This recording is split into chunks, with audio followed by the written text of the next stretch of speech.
What he meant by calling it revisionist Russia? Revisionist Russia? Yeah, what does that mean? Well, the secretary? Yeah, Secretary Hagel.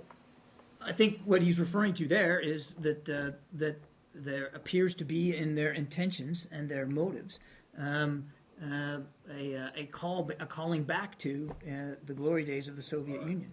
He also used that phrase, that its army, meaning Russia's army, on NATO's doorstep. Why is that? Is it not logical to look at this and say the reason that the Russian army is on NATO, the Russian army is at NATO's doorstep is because NATO has expanded rather than the Russians expanding? That, in other words, NATO has moved closer to Russia rather than Russia moving closer to NATO? Is that not an accurate way to look at this? I think that's the way President Putin probably looks at it. It's certainly not the way that we look at it.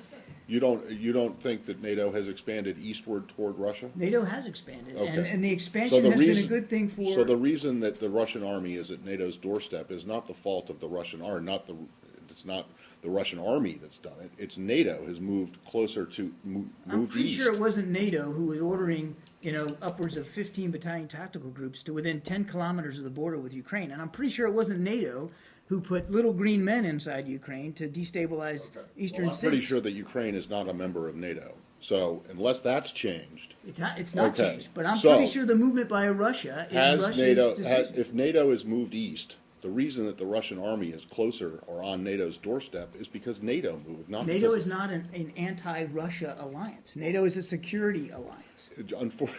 For 50 years, it was an anti-Soviet alliance. So Where's do you the not Soviet understand Union it? So do you not understand how, or can you not even see how the Russians will perceive it as a threat? And the fact that it keeps getting closer to their border, while their troops, I mean, the places where their troops are, you say their troops are, and may have been in Ukraine and Georgia, are not NATO members.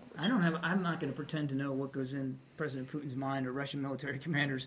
I mean, I barely got a history degree at the University of South Florida. Right. What I can tell you is that NATO is a defensive alliance. It remains a defensive alliance. Fair enough, but it has moved east. Correct? I mean, that's just a fact. It has expanded, absolutely. Right, exactly. But there's no reason for anybody to think the expansion is a hostile or threatening move. And we've been saying that throughout the last 15 years, Matt. It's like you're moving closer to Russia. You're blaming the Russians for being close to NATO. No.